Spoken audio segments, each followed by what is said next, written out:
All right, so this presentation is going to be on Spring Boot and Actuators and a few other related things. It's probably more for people that are getting to grips with Spring Boot for the rest of the presentations, but there will be some new things for people that already know it as well.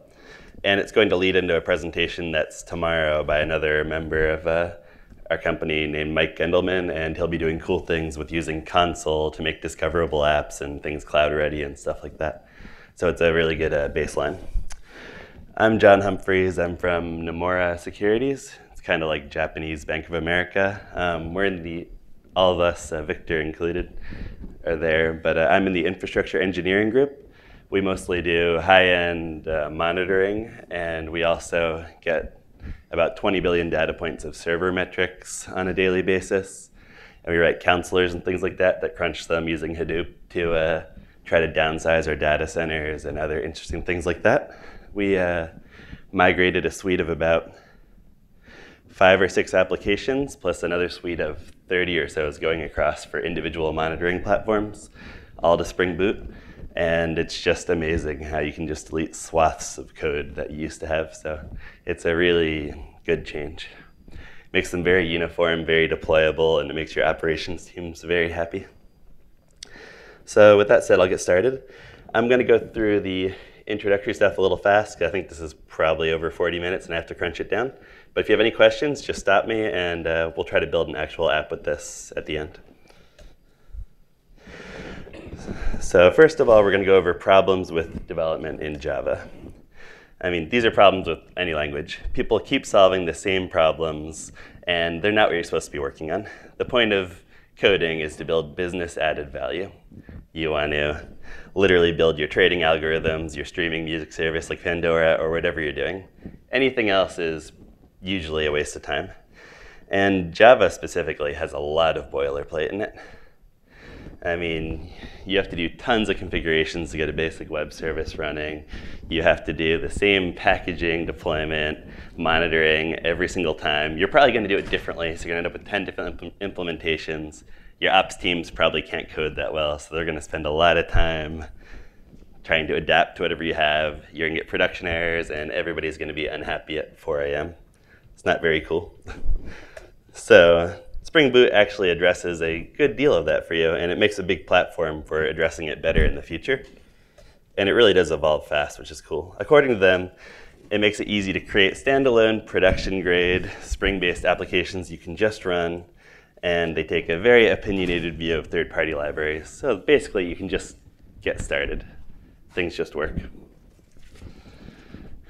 The key features, there's so many features, but the key ones that we're going to be focused on really is you can get web services running with almost no code. It's, I think, 9 lines of code, including imports to do it. And it'll embed Tomcat or Undercode directly in your app. It'll automatically configure every last part of Spring for you. So you don't really need to know what you're doing or how the individual little configuration values work. It'll give you sensible defaults and find all of your stuff and wire it together. It'll make your war file that it makes. It'll be an Uber war, first of all, by default. You don't have to use shade plugins. You don't do anything else. You just have an Uber war. It'll make it function as an init.d service just by adding 1 line to your Maven file, which is really cool. Actually, it's more like 8 lines because you don't have to define their build plugin originally, but it's 1 extra line over what's there for free. It'll add standard metrics, health checks, and all kinds of things like that out of the box. And it integrates with almost anything. It's really impressive, all the integrations it has. So getting into how to use it, like I said, there's 9 lines. The really important 2 that you wouldn't see in every other app are number 4, it's at Spring Boot applications annotation, and Spring application.run in main. This will actually have a fully working web service for you, assuming you have the right, it's only 2 Maven dependencies actually. It'll boot up on port 8080. It'll work absolutely perfectly. And if you have config files in the normal place, it's actually going to pick them up and let you start configuring Spring Boot or any of your custom things. It wouldn't do much without a controller, so this could be a REST controller for a little less code actually, but this is just an example of a controller. And basically, with this one, you'd need a properties file because it's using a @value annotation to pull in a custom.message value from your properties file that it's assuming is there. You could also put other things in that properties file for actually configuring Spring Boot itself, which is why I wanted to put it in originally. So you can set the server port, the context path for where your website should lie, and you can start doing all the tuning for actuators and stuff like that, which we'll get into later. Spring Boot will automatically issue component scans for your classes. We'll get into that in a minute. You don't have to tell it how to find anything though. That's why this is a fully working app. We'll get to this in a live demo, but these are just the Maven dependencies you need. So literally with just these two things in a Maven file, that code would work. And we'll skip past this for later. So the really important thing you need to understand about how Spring Boot is working with all that magic is the @SpringBoot application annotation. That's doing all the black magic that is somewhat frightening for, I don't know, if you were like me when I first learned it. I was like, I had no idea what was happening. I just knew that I didn't need my WebXML and I didn't need all these other config classes. I needed to do component scans. I was like, why does any of this work, right? So basically, their docs say that Spring developers have gotten in the habit of using @configuration, @enable auto configuration, and @component scan. And you don't want to have to do all three of those every time. So this actually does that. If you jumped into an IntelliJ or whatever else you want to use and Control-B to jump into that annotation, you're going to see it do these three things and a bunch of other stuff, frankly, but these are the main ones. So understanding what this does better, @configuration lets you define beans and stuff in your classes. But another thing that's useful is, important here is that you can't tell the Spring application to run the context unless the class has @configuration on it. So basically, to make the class runnable as a Spring application, to run the Spring context, you need it to have the annotation. But you could go ahead and define your beans, and any of your old Java XML stuff can be moved in there as well. So it's pretty awesome. Enable auto configuration is the real black magic. That basically says, find all the stuff on my class path and start auto-wiring it together so that if I add something, it just gives me new application features. So later on, we'll see that you can take a working Spring Boot app and, like the little one we just had, if I just throw an extra Maven dependency in, I get full-on production monitoring on a special website, and we'll see all the cool features. No code, no configuration. Slight lie, we're going to add 2 lines of config to disable security, because in the new versions it's a little vicious. But you probably wouldn't want to do that in real life. But it's a demo, so whatever. So that'll be super cool. There's so many Maven things you can add to expand the features because of this. When you want to start doing discoverability and HA and stuff, console is one extra Maven dependency. Adding, I don't even know how to pronounce this, HATEOAS dependency makes all your stuff RESTFUL. So it'll make your actuators and monitoring RESTFUL by default. It's pretty awesome. And I think I already said this a couple times, but the last one is component scan. Normally with any Java stuff or Spring stuff, you have to tell it to start looking for your classes and specific packages, and when you forget, it's a real pain in the butt to debug what's happening or to figure out why if you're not very familiar with this stuff. So if you're an experienced Spring developer, it's not really a problem, but it's just one less thing to type here, and it really helps people that are getting started with Spring. So I don't know, you're a new Java developer switching from another language, or your interns won't spend 3 days trying to find a dependency hookup, which is pretty cool. So with that, we're going to jump into actually making an application with this stuff, and then we'll see the monitoring and everything in that. Before I hop in, what we're building, that sample app we just kind of ran through a second ago, if you went to this Spring Initializer website, you would not have to build this stuff. And it's pretty cool. So you hop right in, you name your project, your artifact, and then with that thing on the right there where it says web, you start typing any dependencies you want in your project.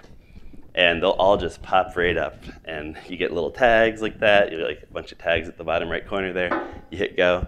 It gives you a working Spring Boot web service with sample endpoints and all the dependencies. So you can actually have a free app with monitoring and everything that's perfectly done. You don't have to worry about where your properties files go and all that stuff in about 30 seconds.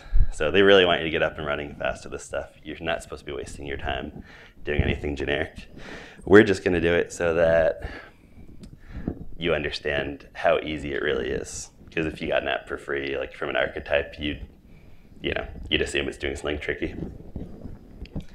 I hear the mic going in and out, so if anybody stops hearing me, just yell for a second. So I'm sure these will be online later, but there are GitHub repositories for these, but literally just use Initializer. I mean, you don't need to use my stuff. It's pointless. So we're going to make a Java 1.8 Maven application. We're going to add in the dependencies we talked about, the controller, the main class we talked about, a properties file, and then we're going to go and test it. We can play with the ports and stuff to show you everything works. So with that said, I'm going to hop in.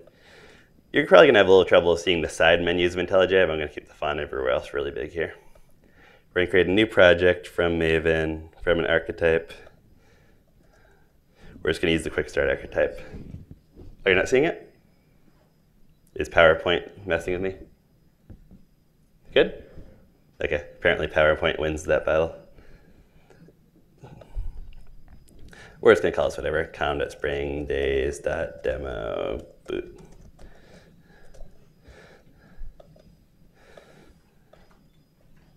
Doesn't really matter what it's called. So this Maven quick start archetype, for you who haven't used it, it just makes a standard Maven project layout and a main class in using Maven. So I mean, there's nothing fancy. It'll just give us a runnable main class, basically. That thing I clicked when it first popped up was just telling it to auto import any dependencies. So when I start adding things for Spring Boot into the POM, it's going to automatically start doing them. And we'll just check to make sure this works properly. So is it big enough for everybody?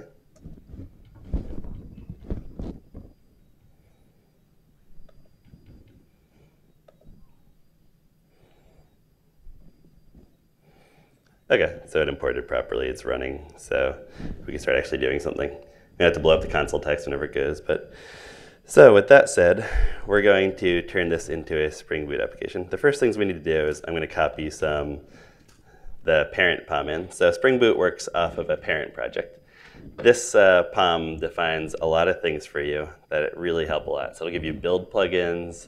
It'll set where to look for configuration options. It'll manage all the Spring versions for you. So if anybody's ever used Spring, I'm sure you ran into like version hell, where you think everything's working fine, or this happens with Hibernate a lot, frankly. You think everything's working great, you go to use something, it's in prod or UAT or whatever, and you start getting runtime exceptions when somebody does something, and you find out it's because the versions are incompatible or something. Spring takes over all that for you now. So by introducing the parent POM at the top, it's going to start managing everything for you, which is pretty cool. So you have to put the main version in here. This is 1.5.3.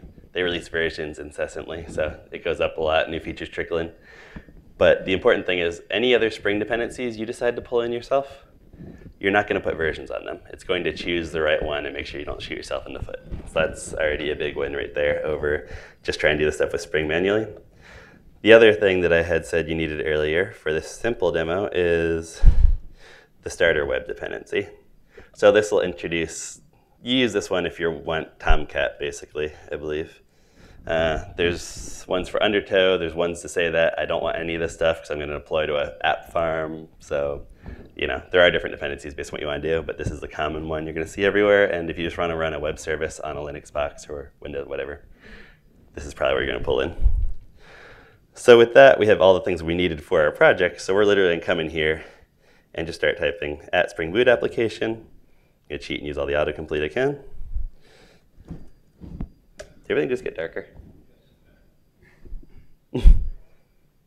Still not 100%. I don't think it's me. Oh, sorry. Thanks. So, and the other thing we said we needed was Spring application.run. And we're going to pull in that dependency and say app.class to say that we're going to run this class, which we can because it's enabled with AtConfiguration underneath that top level annotation we just talked about. And we're going to pass in the args. So if I literally run this, since we haven't done a controller that needs properties yet, this is going to start running as a full-blown web service already. So you see that Spring thing kicking in. I'll launch the Spring context. We got up, and we're there. So it says we're running on port 8080 down here. like I said, it does everything by default. You don't have to worry about what it's doing. It's going to find something good. You just go and override it however you want. But for a lot of people, this is already most of what you need, right? But as we said earlier, there's not really a controller here, so we'll just throw it in randomly. So my controller. So we have a controller here. To get it picked up, we set its component scanning everything by default. So if we give this a @controller annotation, or any of the other ones that all get picked up, since they're actually all kind of similar, this will start getting registered and used. And then we just need it to have a simple method that we can call. So if we say like we'll make it a AJAX type method, RESTFUL type method. So we'll say string get message. And for now, we'll just return hello world.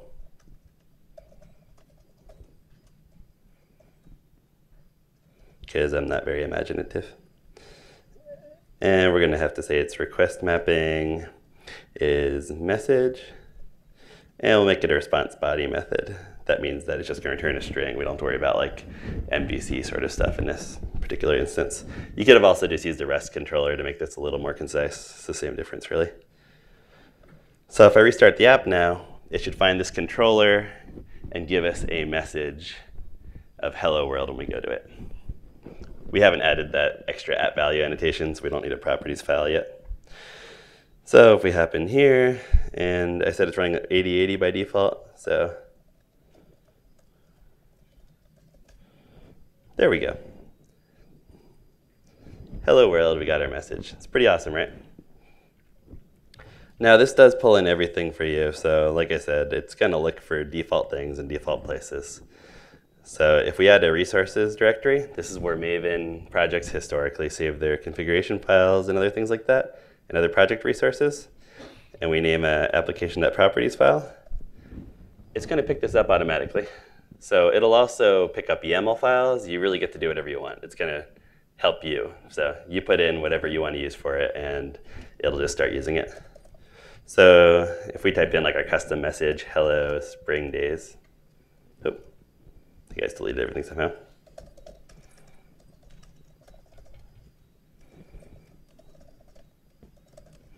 It's great typing on a podium, right? Other things, like I said, this is going to power Spring Boot now, so we can start putting all of our custom config here. So if we type like server.port equals 8123 or something like that, it doesn't really matter. Now it's going to boot up on that port. So this should get picked up. Our web app should be on 8123. And no, I'm going to kill it quick because I didn't use the custom message anywhere. So you could use all the standard Spring stuff in here, you know, nothing fancy. @value lets you pull in configuration values directly without needing accessors or mutators or anything. So it's pretty nice to shorten your code. You just have to type in what you actually want to pull in. So say, that should be enough to work. So now we should be able to return our custom message here.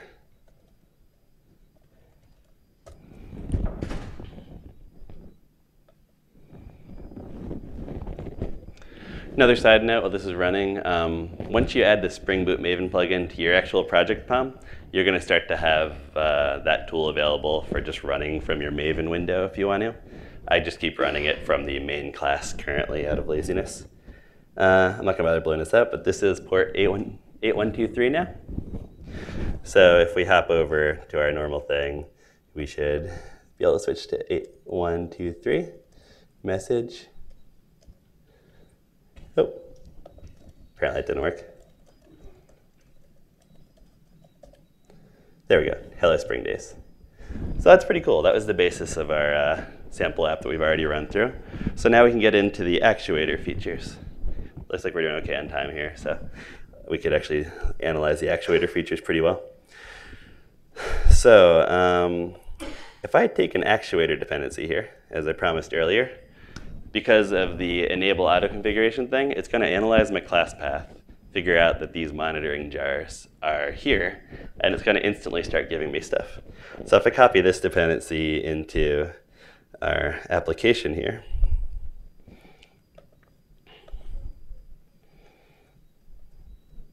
and just run again, we should now be able to check application metrics. We should be able to analyze the web requests and the responses that got in and out, including the headers. We can do live stack traces. We can do heap dumps, which you should probably disable in production because our ops team used it more than once. Not very happy for application performance, and a whole lot of other things. So by default, yeah. Do you think that this can replace things like Splunk and AppDynamics for you? Replace Splunk and AppDynamics? No. So Splunk, the really powerful thing is that you get things from 1,000 data sources, and you can query them together and do event timelines from like 1,000 places. So I mean, it could be a good data source for Splunk, but it's not going to replace it. AppDynamics, if I'm correct, tracks JVMs on your servers. So it'll have a lot of what you need to do that, but AppDynamics will have more. So I don't think, that depends on your use case, I suppose. I think in general, you'd probably want something higher level tracking things like AppDynamics, though I know that's an extremely expensive option if I recall correctly.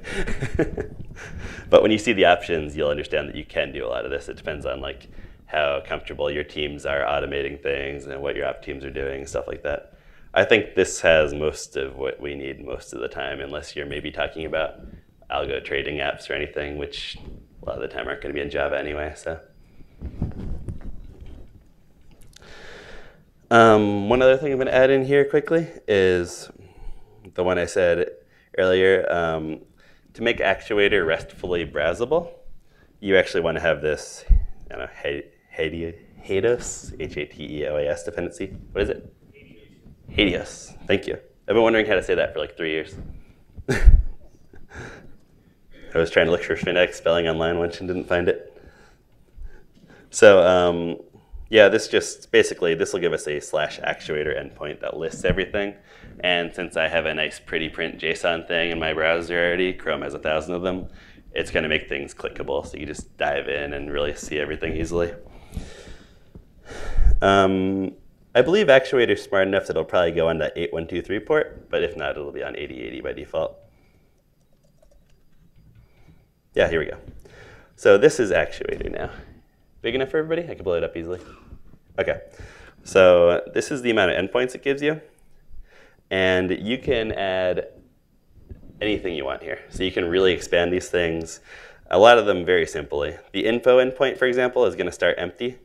But you can just add properties in your property file or dynamically add system properties that are info.blah, and they'll all show up in there. So for example, something we've done is we used plugins for SCM to basically we load up all of our Git version information. So when we go to info port and the info endpoint, we see like the Git tag and the Git version number and which team built it and all that stuff in all of our apps, which has helped us to no end because I'm sure everybody's been a little confused on the version of something that's a little old floating around, or when you do 5 patches to a system and you have 10 copies of it floating around in the environment. So very useful, and you can extend this with any sort of custom metrics endpoints you want.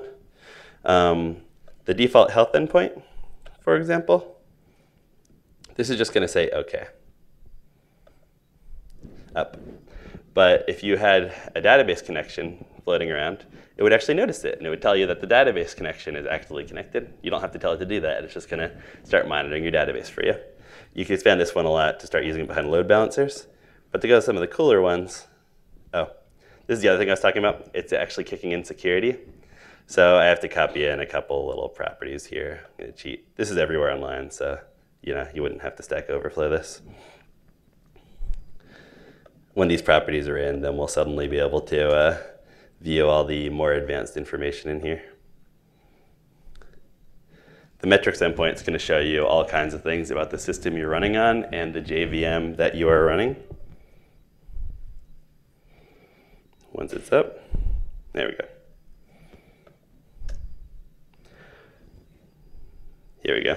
So we can see heap, we can see uptime, we can see memory free, the amount of processors you have. We can see threads, how many classes you loaded, daemon threads, and a whole lot more. And it can be expanded, I believe, with some other things. So very useful for debugging. If we go back and look at, say, auto config. We get a lot of nice information in here. For some reason, my normal scrolling is not working. If we go back and look over for, there's an environment endpoint. It's one of the more useful ones. So for environment, you get to see the ports you're running on. You get to see your system properties. So you see everything that's set on my system. Hopefully there's nothing too interesting there, right? We've got the library paths. You can see what jars got loaded. You can see Catalina homes. That's Tomcat stuff. You can see your whole class path you ran with. So you don't have to like go and start doing PSs on like a Linux server to figure out what the heck's running with, to figure out why you're having a stupid conflict. It's kind of dumbfounding how much information is in here. Also, what's really cool is it shows you your config file. So, and it'll even, if I had anything called password in here, it'll mask it out with stars. So it's going to password mask your config file. So it's being pretty safe and smart by default. I'm sure most of us would be smart enough to password mask them. I probably would have been too lazy, honestly, so I'm glad it does it for me. Can you Yes? add your own custom things for it to mask? Honestly, I'm not sure, but I would assume you probably can. It's pretty rare we've tried to do anything in here that didn't have the flexibility. If not, you could definitely add your own endpoint and mimic the logic very easily. I'd assume you could set regex patterns for that, though. Be very surprised if you couldn't. Good question. You could also see, I'm not going to go through this stuff too much longer, but you, yeah? Can you talk a little louder?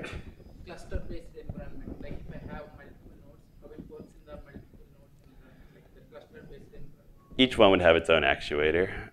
There are higher level tools that sit above them and will monitor them as a set. The talk tomorrow on console and stuff like that starts showing you how to aggregate multiple copies of your Spring Boot apps into a real service. A service as in like, I want this service to exist.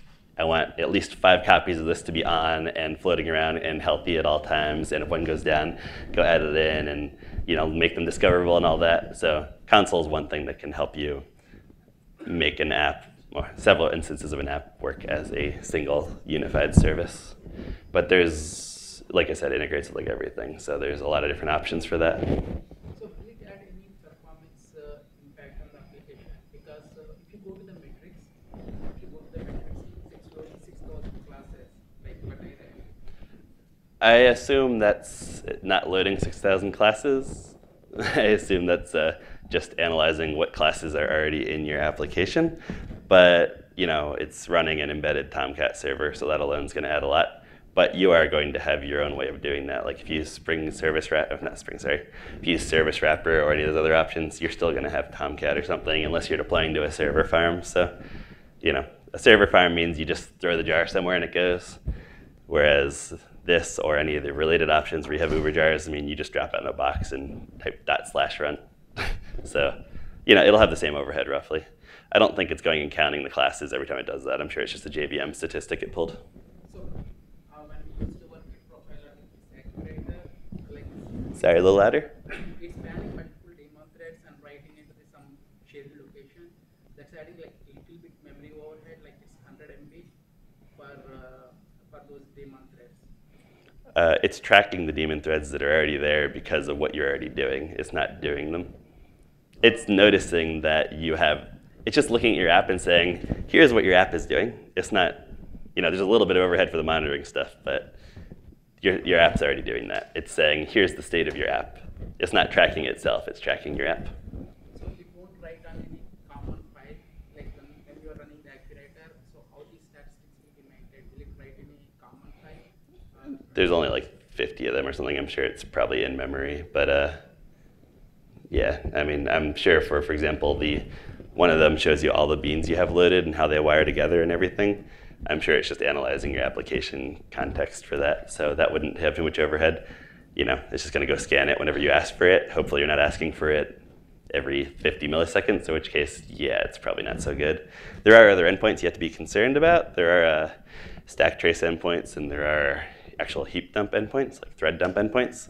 And that will be a costly operation. And they do have ways to disable any of this stuff to make sure your ops team or whoever that might be a little less knowledgeable doesn't go and start automating these things and crashing your app. So it does have fine-grained control over what you can and can't access and why. So, but yeah, I mean, in general, there's going to be minimal overhead for this. It's most of what you're seeing is it checking what is already going on for you. But it is good to understand how things work to make sure you don't shoot yourself in the foot, given.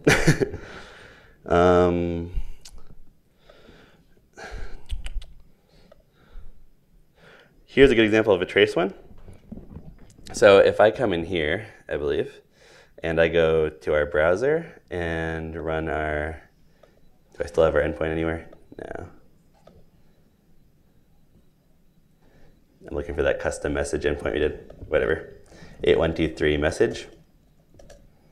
Hello, spring days again, yay. And I go back to this trace endpoint, which I have way too many things open now apparently. We can see that it's got the get message. It saw that I asked for something, it included it, it's got the headers and responses, and I do think it keeps a limited cache of this, but I'm not sure how long. I honestly haven't looked into it. But this stuff's really cool because it starts to tie into higher level management utilities too. Started at 9:45, it's 10:15. Okay, so I have like 10 more minutes or so. So I'm gonna hop on to the next thing that I want to do with this. So what we should be able to do here now is, oh yeah, I have one little segue to hop into slides for actually. Way back. Is it gonna make me cycle all the way? Yeah. Thank you, PowerPoint.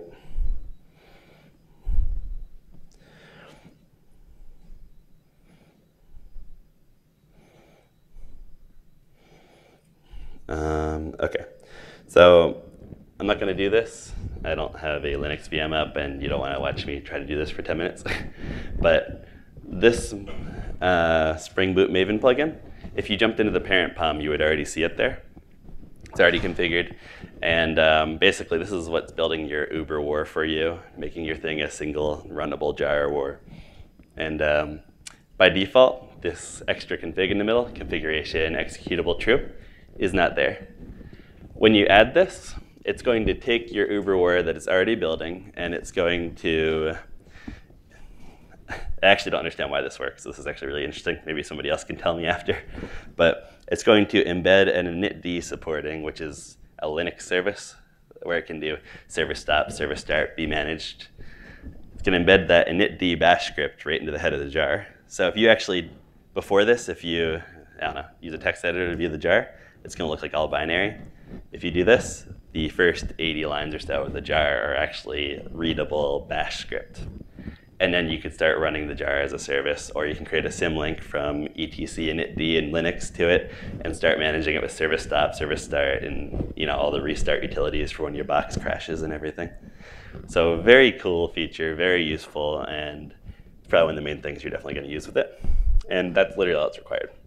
You do this, build, drop it in etc init.d, and make a symlink to it for wherever you want to run it from. You're done. You have a fully functioning service. Okay, so last thing I want to show you, which this is actually very cool. It's just an example of how you can layer on top more advanced services and features. So there's something called Spring Boot Admin Console. Now, this, you actually make another Spring Boot app, you drop in an extra dependency or two, and whatever, enable admin server. And this is actually my admin console. It's a separate project. I didn't think I had time to make it here, but it's literally exactly what we just did with just a couple different Maven dependencies and annotations. And if we run this, you'd run this as a separate app. You just need one or two, you put them wherever you want. You have 1,000 Spring apps. This is going to start tracking them. I actually don't know if you can track 1,000 with one, so, be a little realistic, check it out. We don't have that many, so it'll track whatever we have pretty easily. And if we go into here and actually I don't remember what port it's on, so 8180. I think I threw it there. So if I got a local host, you're not seeing, oh crap, I'm sorry. PowerPoint keeps tricking me. Is this it? Okay, do you see this? Okay, sorry, that's why you didn't understand what I was saying. These are the extra annotations that we're running for it. So it's basically another Spring Boot project you make and manage yourself, but it's the same, like almost no code. And they have a website that tells you how to do it, and it's very extensible. So we ran this as a separate one, and now that we're going into the browser, go to localhost 8180, which is where it's running. And this is the admin console. Now, with nothing in there, it doesn't look very impressive. But hopefully, if I don't have any extra processes running from testing this too much, when I configure our normal project that we just built, it should get registered there, and you'll be able to see and control everything. And one of the cool examples we'll do is you can change the log level on the fly. So when your stuff is doing something horrible in production, I'll use nice words, you can hop in, switch it to trace for like a minute, look at what the heck happened, grab the logs, and then switch it back into info so that you're not flooding Splunk or getting charged $1 bazillion for it and making people unhappy and crashing boxes with big logs. So to add this in, we just need to make a property that tells our application where it is. So this is going to Spring Boot admin URL is localhost 8180. That's where we had it. We chose that, or I chose it when you weren't here, I guess.